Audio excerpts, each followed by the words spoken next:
Go for the pulls and the pools. Go for the oohs and the ahs. Go for the bubbles and the bubbly. Go for the story and the stories. Go for the win.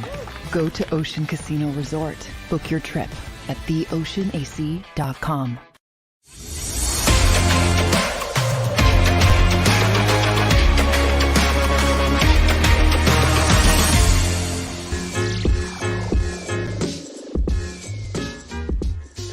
What's up, everybody, and welcome in to the Philly Sports Power Hour on this Victory Tuesday following Christmas Day, but it doesn't feel like a Victory Tuesday. The positive vibes are not here in the city of Philadelphia. You know, when you take a step back and we look at what happened yesterday, we should be happy, right? Philadelphia Eagles win. The Dallas Cowboys lose on Christmas Eve. The 49ers get dominated last night by the Baltimore Ravens. We all got to spend 2 days, hopefully, with our family celebrating Christmas. But you wake up today, 11-4,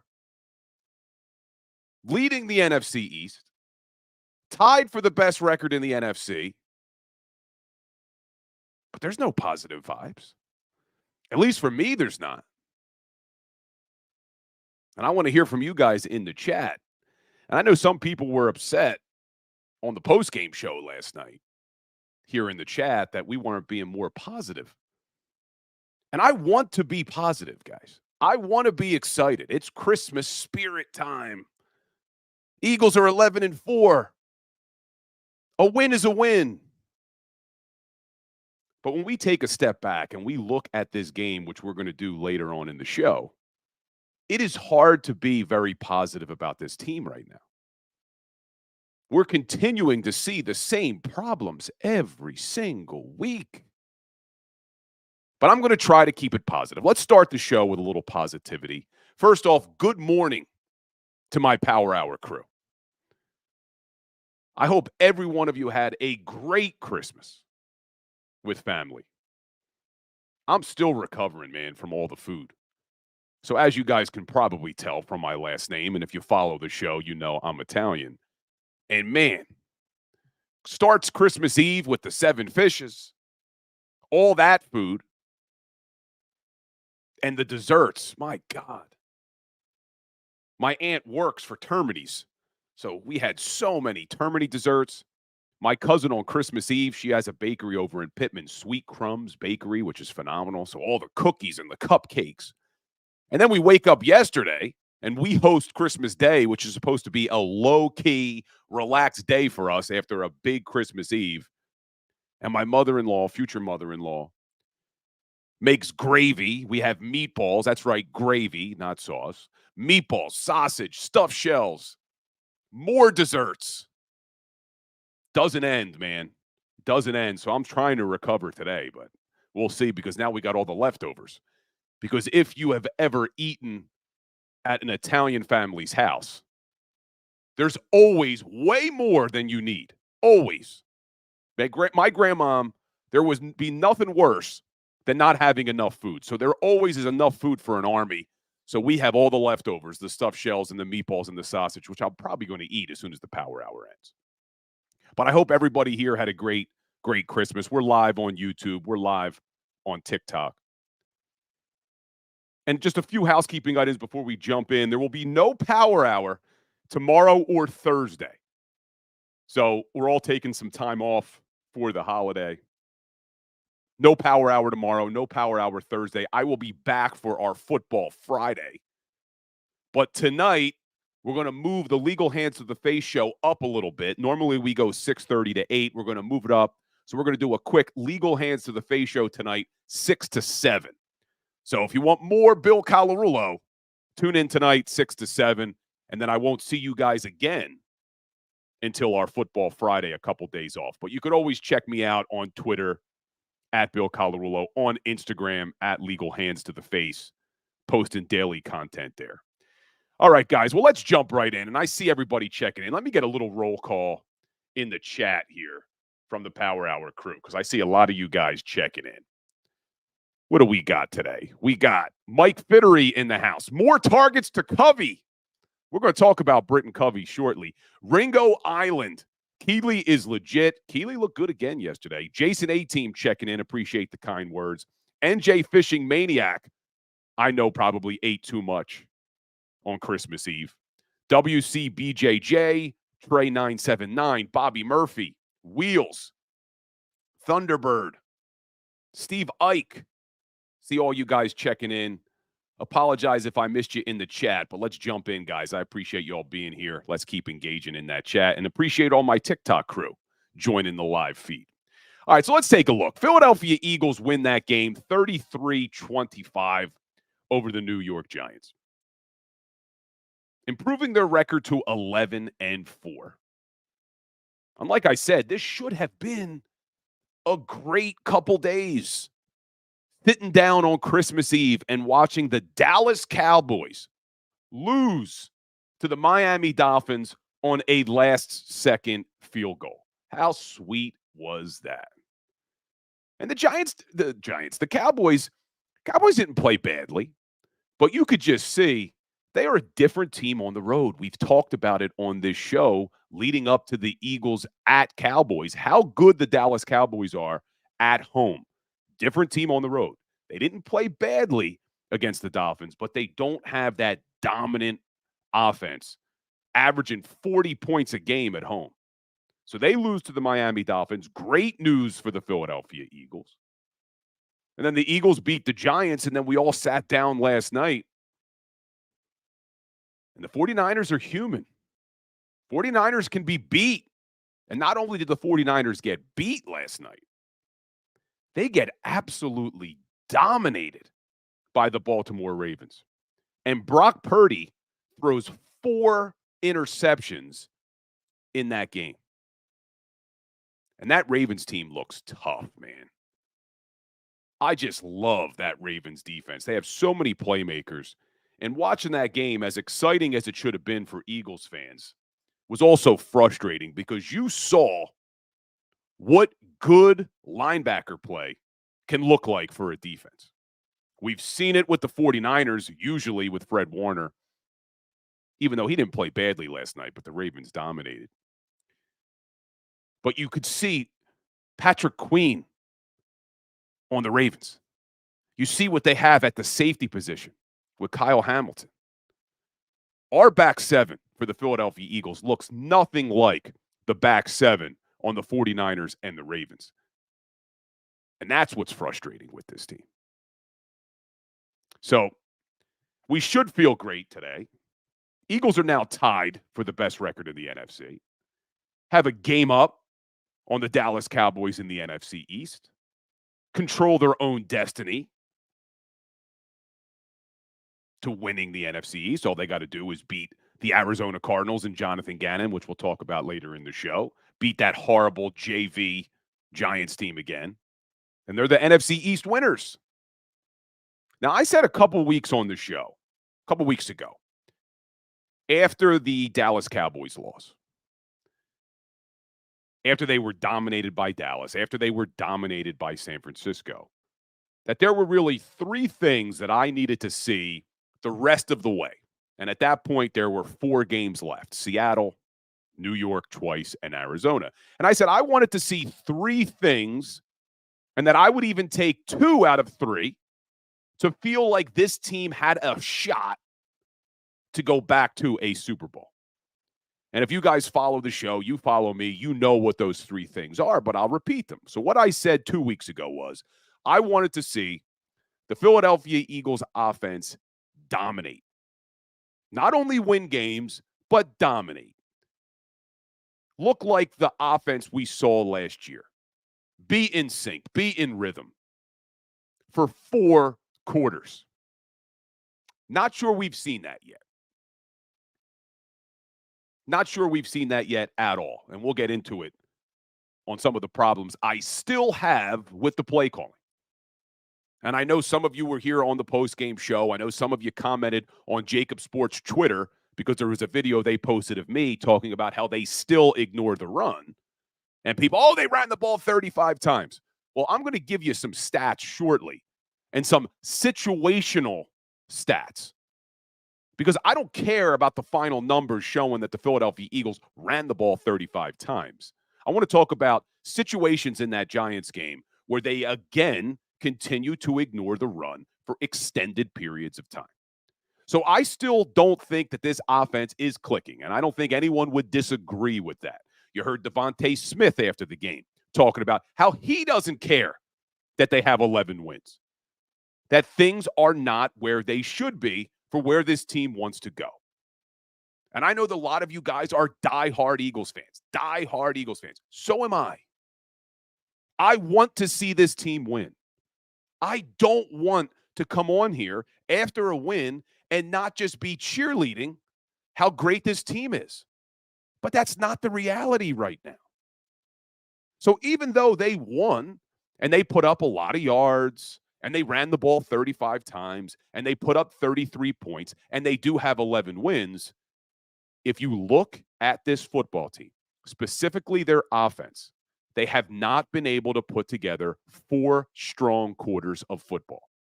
They have not been able to avoid the costly mistakes.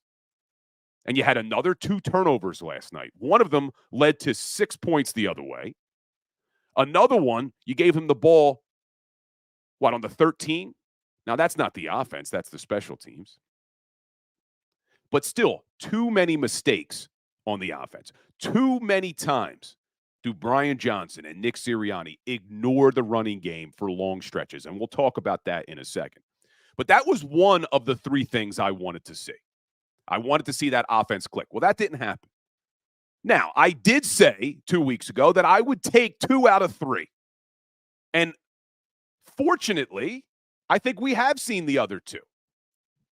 The second one was I wanted to see Shaq Leonard be some semblance of what he was when he was an All-Pro in Indianapolis.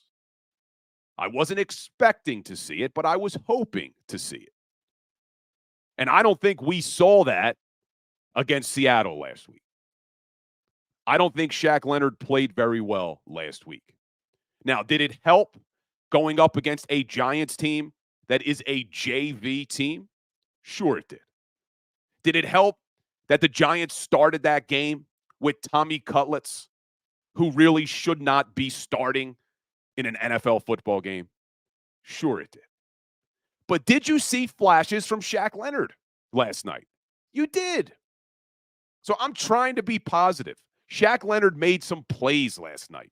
Shaq Leonard had some explosiveness, tongue twister today, explosiveness last night, getting through that line, making plays. He had some energy that he brought to that team, trying to get the fans going, getting that defense fired up. So I'm going to take that as a positive. You guys want some positivity? I'm giving you some positivity. Shaq Leonard looked good last night. And as bad as the Giants' offense is, and as horrible as the guy they rolled out to start at quarterback was, and let's hope Tommy DeVito made as much money as he could off of pizza places and card shops in the 2 weeks that he was the talk of the town, because I think you may have seen the last of Tommy DeVito. And if you guys follow this show, I was saying it all week, man. As good of a story as Tommy DeVito was for North Jersey, if you really took a step back and looked at his 5 starts, DeVito hadn't done anything. I don't want to hear it.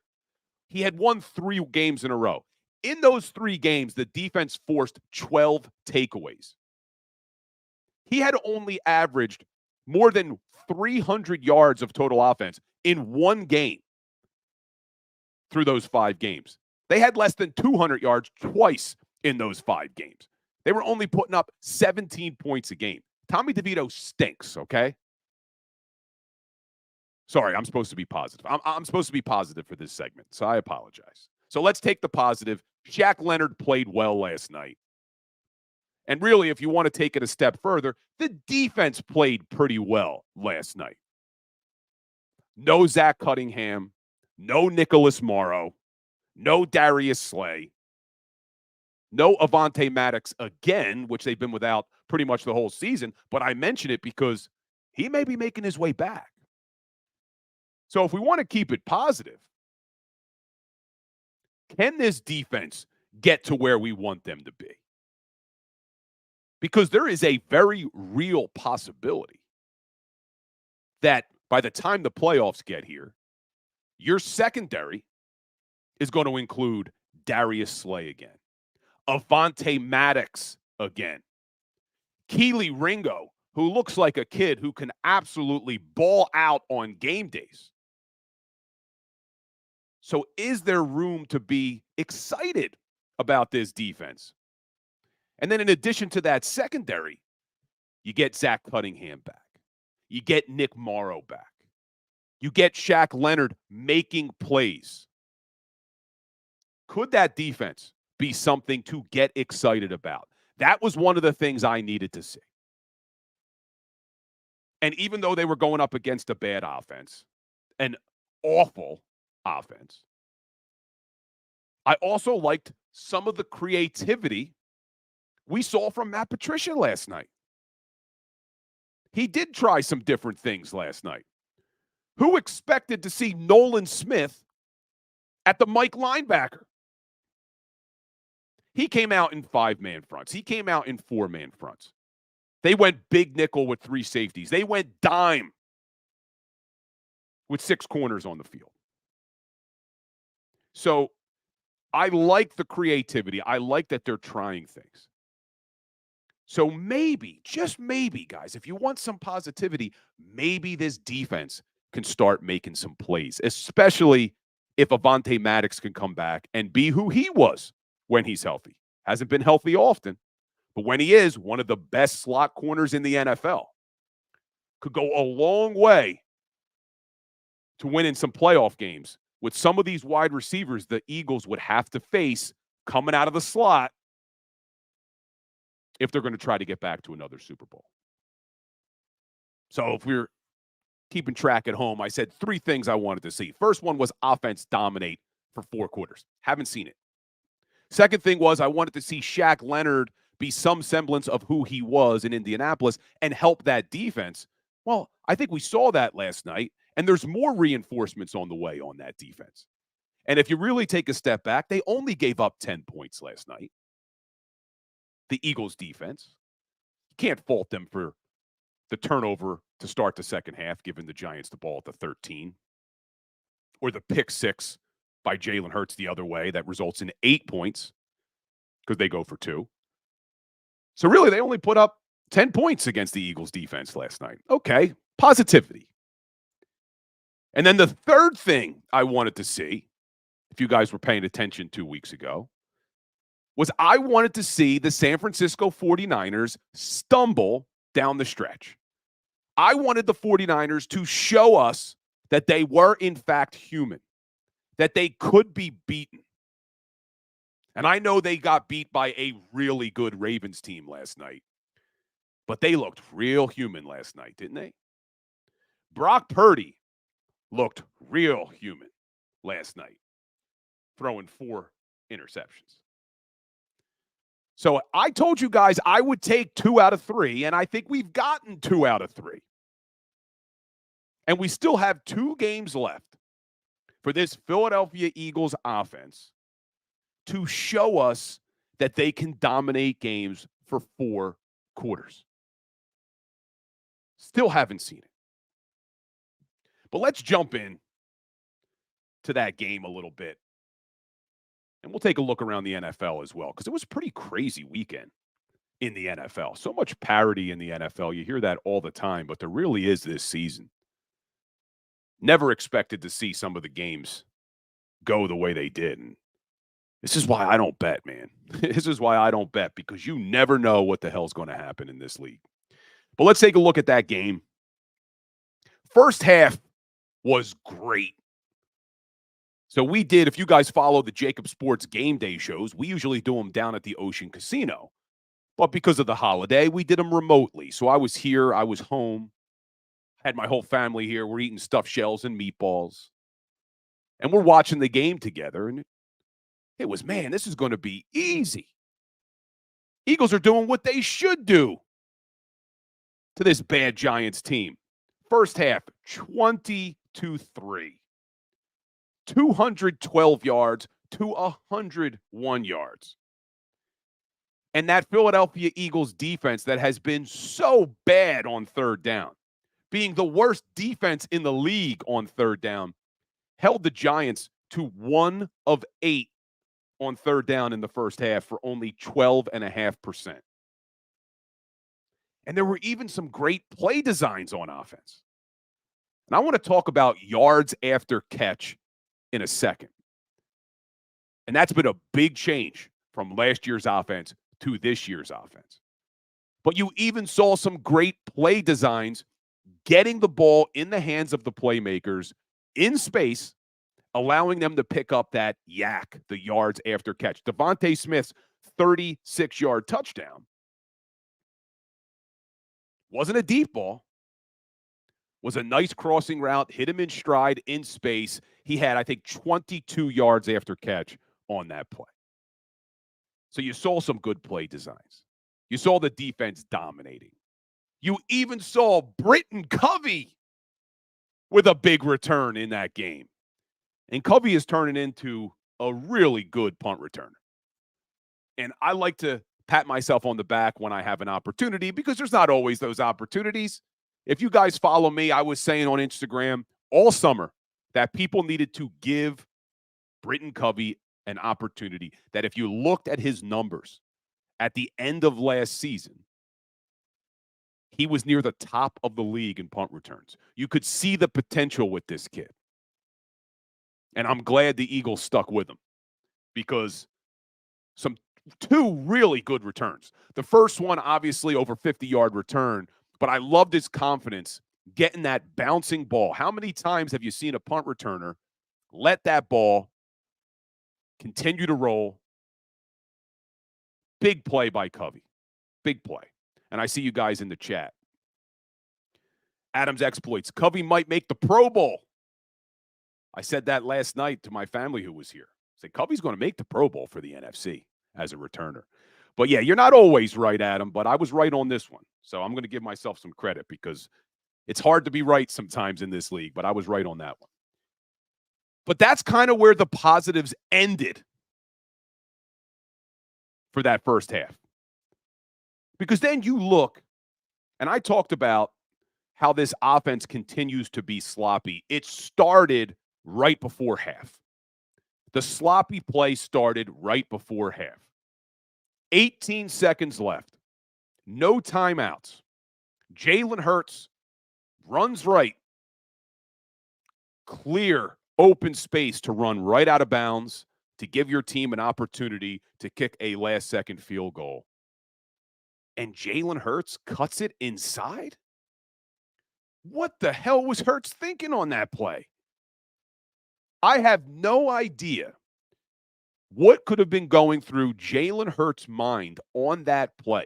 Did he forget he had timeouts? I'm sure he was asked after the game, and if he answered it, I missed it. So if you guys are here in the chat, if Jalen Hurts explained what he was thinking at the end of that first half, I missed it on the postgame because I was on the postgame show for JAKIB. So if anybody's here in the chat, did Hurts say what he was thinking on that play by cutting it back inside with no timeouts, with less than 15 seconds left on the clock? And Jalen Hurts catches a huge break with Bobby Okereke, linebacker for the Giants, getting a delay of game call on the defense because he tried to hold on to that football. And I did think Okereke thought that was a fumble. I don't know if he was trying to run the clock out. And the crazy thing is, Okereke probably doesn't have to even do that. If they just let that go, I don't think the Eagles would have had enough time to get to the line and spike the ball, still leaving time on the clock. But, man, just a bad decision by Jalen Hurts there. And I don't want to absolve Jalen Hurts. You're the starting quarterback. You're the leader on this team. You need to know better. But this is also why I have problems with our coaching staff at times. Because when Brian Johnson is calling that play into the huddle, when he's in Jalen Hurts' ear, you throw a little reminder there. Hey, you're rolling out. Throw the ball away. Get out of bounds. No timeouts. So that's what frustrates me with this team. Yes, it's Jalen Hurts' fault. Not absolving Jalen Hurts. But you as a coach, as a play caller, and Nick Sirianni as the head coach, you're reminding your entire team there. You're yelling to the entire offense, no timeouts. Get out of bounds. And you have Jalen Hurts cut it inside. Catch a huge break there. But that's where the sloppiness started with this team. They then go in the half, come out, fumble the damn kickoff. Sloppy. This team has been sloppy all season. And that's where I started to have a problem with the play calling. And I know everyone's, the Eagles ran the ball 35 times. Well, when we come back, I want to talk about the play calling specifically in that third quarter where you saw the Giants get back into this football game and why I had such a problem with the play calls in that third quarter. We will be right back, guys. Don't go anywhere. This is the Philly Sports Power Hour. Go to get your game on. Go for the beers. Go for the cheers. Go for the hit and the hits. Go for the stakes and the stakes. Go to get your parlay on. Go to get your party on. Go for the scene. Go for the screens. Go for the gallery. Go for the win. Go to Ocean. Visit theoceanac.com to plan your visit. At Pond Lehocky, we've recovered billions of dollars for our clients, and we're confident we can do the same for you. With over 250 years of combined courtroom experience, we've helped over 100,000 injured clients obtain some of the largest settlements in Pennsylvania. One conversation is all it takes to help you and your family get back on track.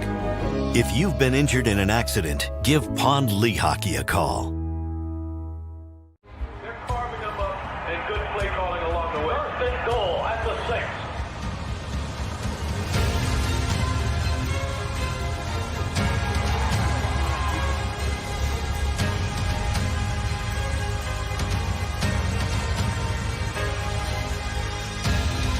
On the field of life, First Trust Bank is there for you.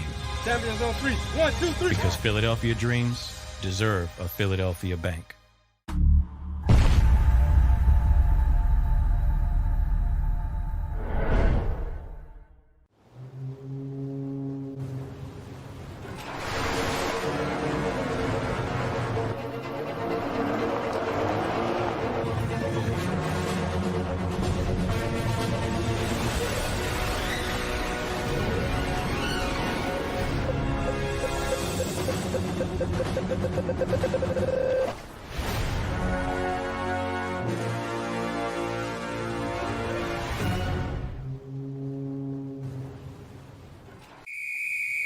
Underdog Fantasy has a way for you to play alongside your favorite football team all season long with their Fantasy Pick'em game.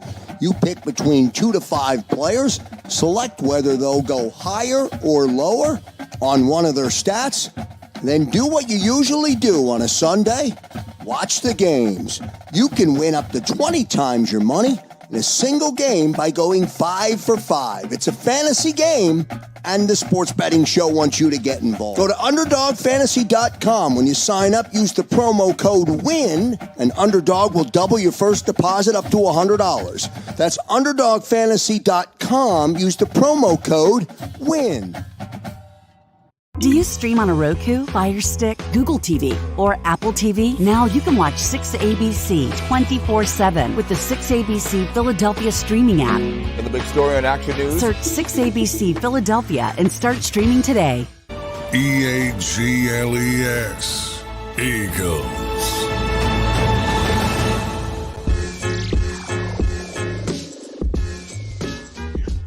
What's up, everybody, and welcome back in to the Philly Sports Power Hour on this Victory Tuesday. We should be positive. I tried to give you guys some positivity as much as I could in the first segment. But just like the positive vibes with this Eagles team ended after the first half, the positive vibes for the Philly Sports Power Hour are going to end after the first half, after our first segment. Because there were a lot of things to be negative about when looking at that game yesterday. And I started to talk about it right before we went to break. It started at the end of the first half when Jalen Hurts, your leader, cuts the ball back inside with only 13 seconds left, no timeouts, with a clear path to the sidelines to get 3 points before half. Eagles catch a break. Bobby Okereke gets that defensive delay of game penalty. But unacceptable, man. And like I said, not absolving Jalen Hurts on that play. That's on him. But your coaches, Brian Johnson, Nick Sirianni, your offensive coaches, should be yelling from the sidelines before that play, letting Jalen Hurts know in the huddle to tell all the offensive players, no timeouts, get out of bounds. So that was just a complete failure across the board from Jalen Hurts to Nick Sirianni to Brian Johnson that he doesn't get out of bounds. Every player on that field for the offense should have known you get out of bounds before that play is snapped. But they catch a break, come out of in the second half, getting the ball back, up 20-3, and then they fumble. Leads to 7 points for the Giants.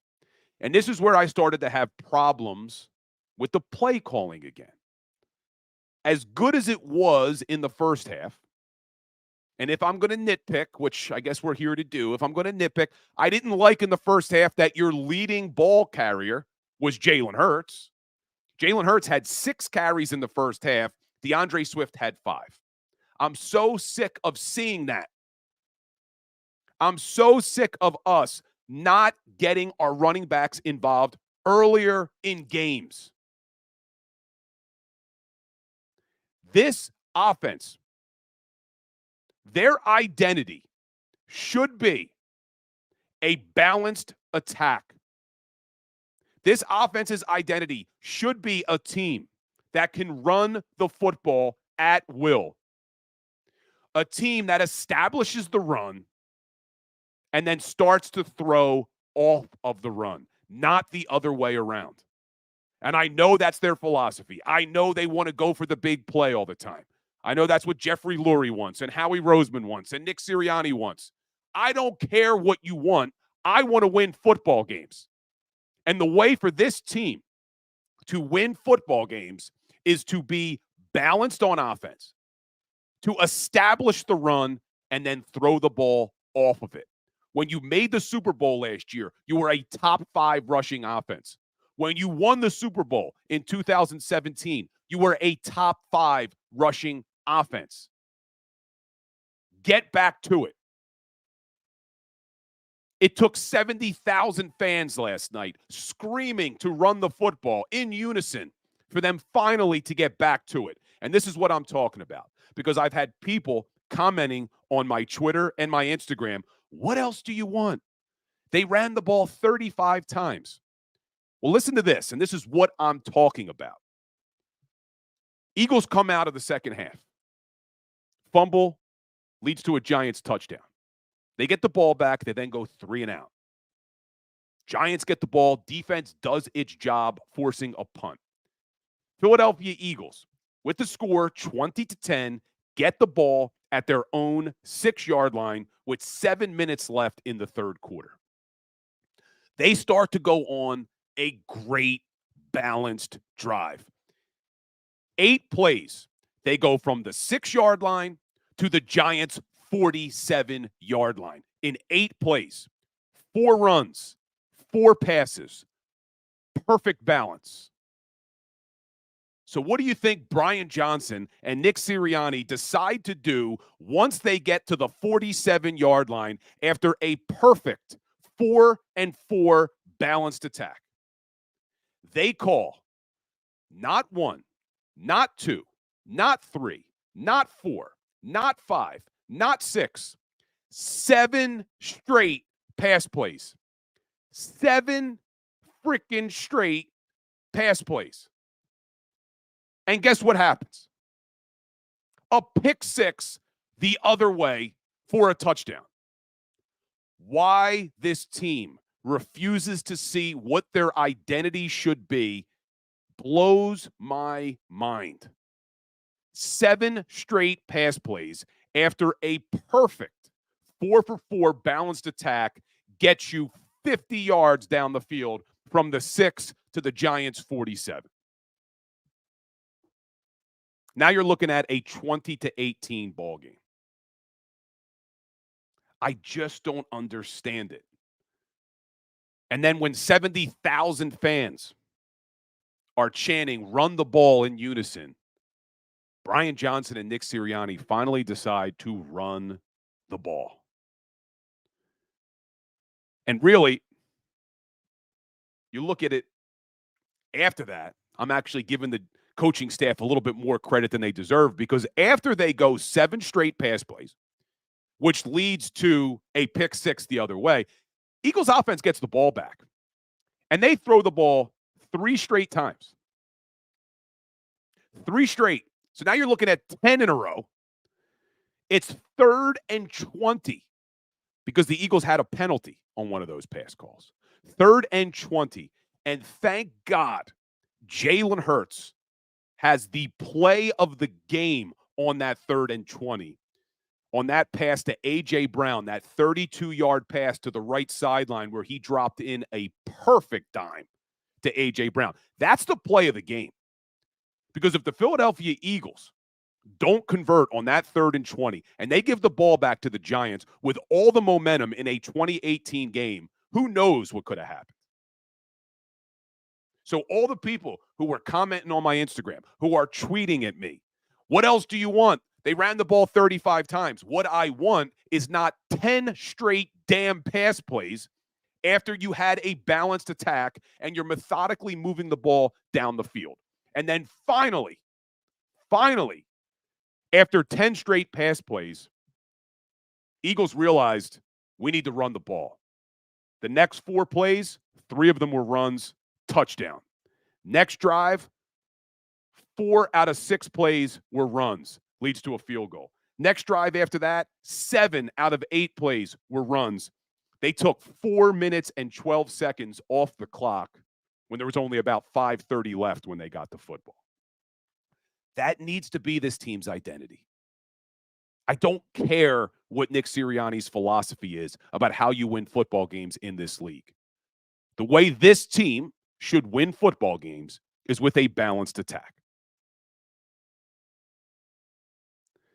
It was just frustrating as could be.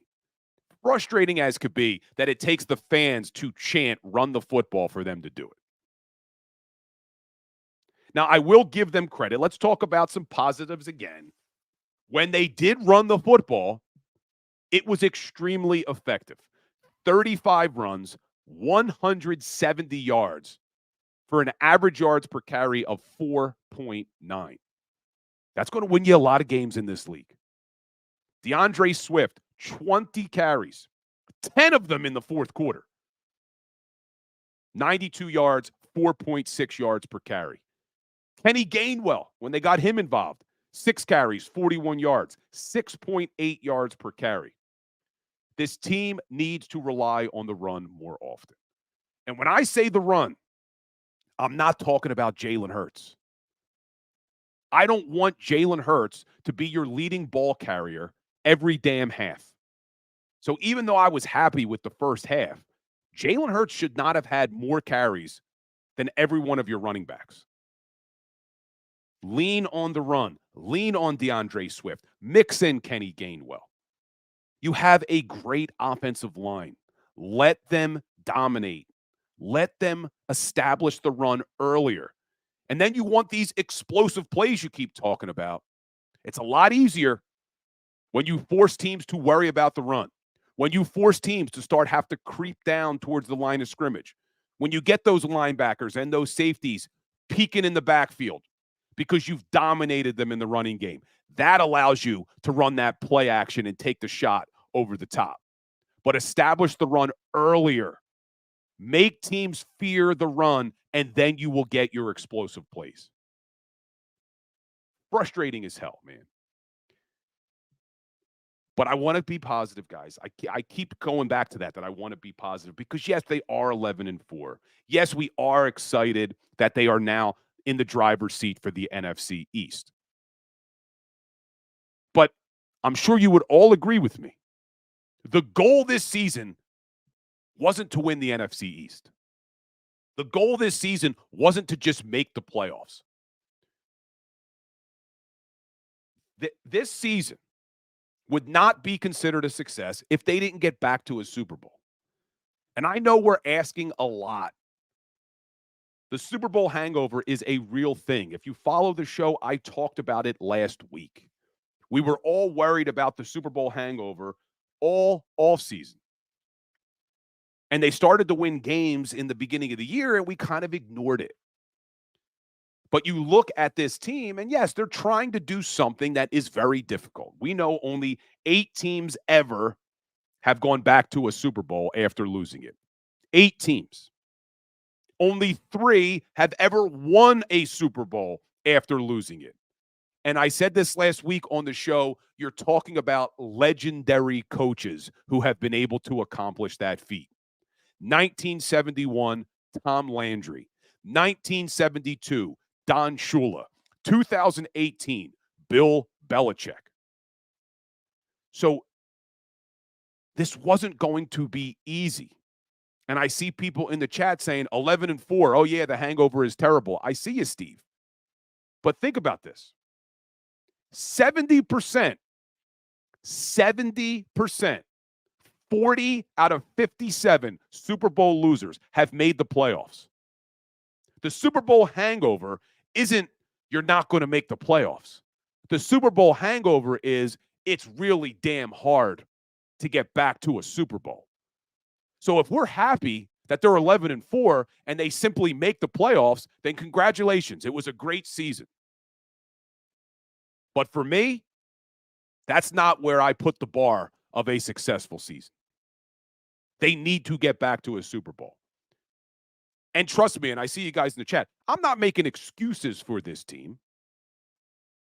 The Super Bowl hangover is not necessarily an excuse. I'm just saying that this is going to take great coaching down the stretch to get this team back. And I want to see this team rely on what their identity should be. Especially when you have a defense like the Philadelphia Eagles. And even though they played well yesterday, even though they've played well now 2 weeks in a row overall, can't let Seattle go 92 yards with less than 2 minutes left to win that game. You can't give up a 69-yard touchdown where Reed Blankenship has his eyes in the backfield. You can't do that against the Giants. But overall, they've played better. But the defense lacks the personnel. You look at this team, and you look at the personnel on offense, and you look at the personnel on defense. We all knew coming into this season that if the Eagles did want to do something that only 3 teams have ever done and win a Super Bowl after losing it, that it was probably going to be because of our offense being so dominant. That's where a majority of the talent is on this team. It's on the offensive side of the football.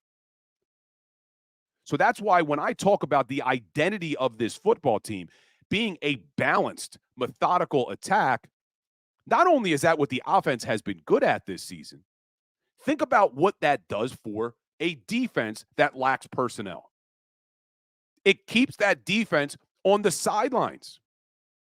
It limits the amount of stops your defense has to make. So the philosophy of the big play, the philosophy of the explosive play is not the philosophy that this team should be utilizing. Your defense isn't good enough to be on the field. So maybe they learned something yesterday. Maybe they learned something. And like I said, the positives. Running game was good when they leaned on it. Hurts did throw for over 300 yards yesterday. And I had people in the chat on TikTok asking me about, well, what happened to the yards after catch this year? So if you guys watched the JAKIB Sports pregame show, I was talking about yards after catch. And you look at the 2022 numbers for this Eagles offense. They were top 5 in the NFL, averaging 5.8 yards after catch. Before that Giants game, they were 25th in the NFL, averaging only 4.8. Well, what happened? What can you account for that much of a drop-off in yak? For me, it's play design. It's play calling. You have the same personnel. You still have A.J. Brown and Devontae Smith on the outside who should be able to pick up yards after catch if you're calling the right plays, if you have the right play design, if you're getting them the ball in open space. So to keep it positive, you saw that yesterday. You saw on Devontae Smith's touchdown, 22 yards after catch. Great play design. Explosive plays don't have to mean dropping back and chucking the ball 30 yards downfield like they did twice against the Seahawks that led to interceptions. You can design plays. Look at the San Francisco 49ers. Number 1 in the NFL, they average 6.8 yards after catch. Not by Brock Purdy throwing deep shots every time. By him hitting his players in space by nice play designs, resulting in a lot of yak. So maybe, if we want to be positive today, maybe this offense learned some things yesterday. Because I see Mike Tobin in the chat saying the only difference from last year to this year is Brian Johnson and Shane Steichen, excuse me. So maybe they learned something yesterday about how this team should be winning football games.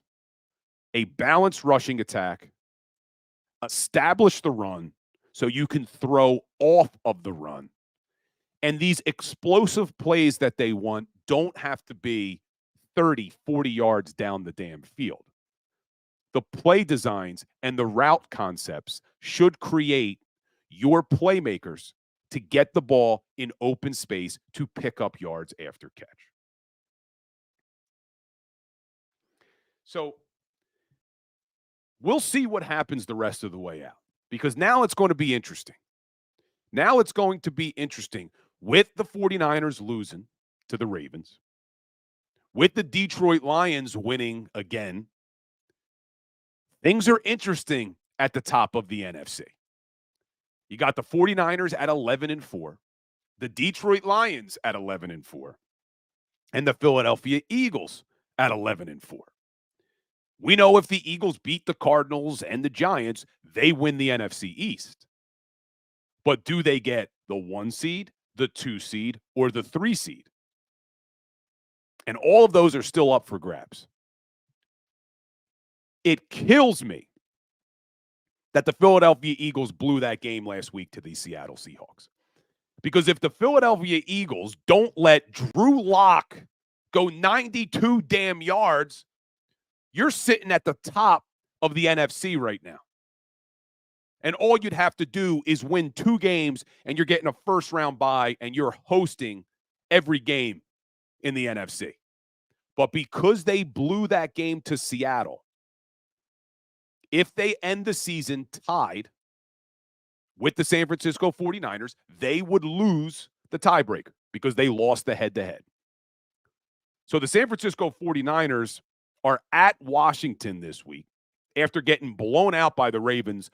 I expect the Niners to bounce back in a big way. beating a bad Commanders team.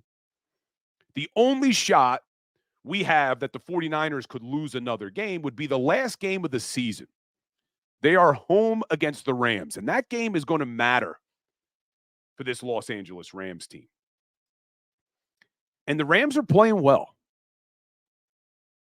They've won 5 out of 6, and their only loss came in overtime at Baltimore. That's a game. That's a game that maybe the Niners could lose. And if the Philadelphia Eagles could take care of business the next 2 weeks, and the Niners can lose in week 18, there's a chance they could be a 1 seed getting that first round bye. But you can't forget about the Detroit Lions. Big game on Saturday night. The Lions are in Dallas. And I see people in the chat asking the question I'd be rooting for on Saturday night. And it is hard, guys. It is hard to say you want to root for the Dallas Cowboys. I agree. It is hard. But you do need the Detroit Lions to lose one more game, most likely. If the Lions win out and they finish this season 13-4, and the Philadelphia Eagles win out and finish this season 13-4, it would go down to the tiebreaker strength of victory because they haven't played each other head-to-head. They would have the same conference record. So it would go down to strength of victory, and it's still too early to tell how all of that plays out because strength of victory looks at the teams you've beaten and what their records are. So as much as we would hate to have to root for the Cowboys, if the Cowboys lose to the Detroit Lions, we would then most likely need the Minnesota Vikings on the last day of the year in Detroit to beat the Lions. Possible, but probably not likely. So do we root for the Cowboys this week?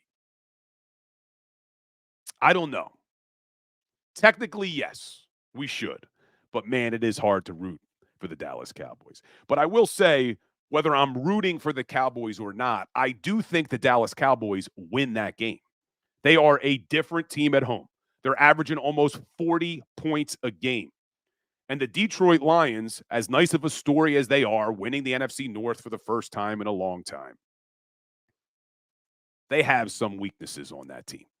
They just let Nick Mullins throw for over 400 yards. Granted, he also threw 4 interceptions, but he threw for over 400 yards. And you look at this Dallas offense at home at AT&T Stadium, I think they're going to put up a ton of points against the Detroit Lions. If Nick Mullins is putting up 400 yards, what's Dak and CeeDee Lamb going to do to that Lions team? So then, if that happens, the Cowboys win on Saturday night, and the Eagles can take care of JG, Jonathan Gannon, on New Year's Eve, then we just need the 49ers to either lose to the Commanders or lose to the Rams the last day of the year. And somehow, through all these ups and downs that we've had this season, Philadelphia Eagles could be your number 1 seed. Not likely, but possible. And we're running out of time here on the Power Hour, but I'll pose this question for the chat. I've seen some people say that they'd actually rather be the number 2 seed because they would rather not have to play both the Dallas Cowboys and the San Francisco 49ers. Because if you are the number 1 seed, you're probably going to have to play both those teams. You would think the way it would play out is the Cowboys would be the 5 seed. They would play the NFC South winner. Cowboys would most likely be favored on the road in that game. So now if they win that game, your first playoff game, Cowboys at the Link. And then you would think the conference championship would be 49ers at the Link. But if you're the 2 seed and you win your wild card game, you're probably getting the Detroit Lions the next week, and Dallas is on the road in San Francisco. So you would avoid having to play both of those teams. So it'll be interesting the way this all plays out. But I'll say this, and I see some of you guys in the chat saying you don't care about the seeding. I agree that the seeding won't matter. If the Philadelphia Eagles are the 1 seed, the 2 seed, or even the 3 seed, if they don't fix things on the offensive side of the football when it comes to turnovers, they're not going to beat anybody in the playoffs. They absolutely have to stop playing sloppy football. You cannot be a -7 turnover differential and expect to keep winning football games in this league, especially in January. So we have 2 games left against the Cardinals and the Giants for this offense to figure out what we've been saying for a while. Your identity should be a team that establishes the run and tries to get the pass game going off of that, not the other way around. And like I said, guys, no power hour tomorrow or Thursday, taking a little time off for the holiday, but you can keep checking out content at Legal Hands to the Face on Instagram. I'll be posting videos leading up to this Cardinals game because Jonathan Gannon's defense is coming to town. They're 27th in yards against. And as expected, not bad against the pass, 12th against the pass. Remember, the Eagles had the #1 pass defense last year. But they are 32nd against the run. Last year, your Eagles defense, #1 against the pass, 16th against the run. Kind of what you expect from a Jonathan Gannon defense. But a 32nd ranked rushing defense. Please, Brian Johnson and Nick Sirianni. Please. It's right in front of you guys. You just saw what you did to the New York Giants when you committed to the run. You're going up against a team that absolutely stinks against the run in the Arizona Cardinals. Shouldn't even have to say run the ball, but please run the damn ball. But I appreciate all of you guys saying to enjoy some family time. That's what I'm planning on doing today, or tomorrow and Thursday with some time off. But I will be back here Friday for a little football Friday. And like I said, you could check me out tonight. Legal Hands to the Face show is going to be a little earlier than 6:30. We're going to do a 6 to 7 quick show because of the holiday. A lot of people are spending time with family. So no guests tonight, just a 6 to 7 Legal Hands to the Face show. But like we end every single day on the Philly Sports Power Hour with a little today in sports history. Well, on December 26th, 1919, the Yankees and the Boston Red Sox reached an agreement to move Babe Ruth to New York. So everyone always talks about 1920, but it was on this day in 1919 that they reached the agreement, and the curse of the Bambino lived for quite a long time. But guys, I appreciate my Power Hour crew. Merry Christmas. Happy New Year. I will see some of you back here tonight on the Legal Hands to the Face show. I will see most of you probably Friday for our Football Friday. Enjoy the next few days. Enjoy time with your family. Appreciate every single one of you. Hit that like button. Hit that share button.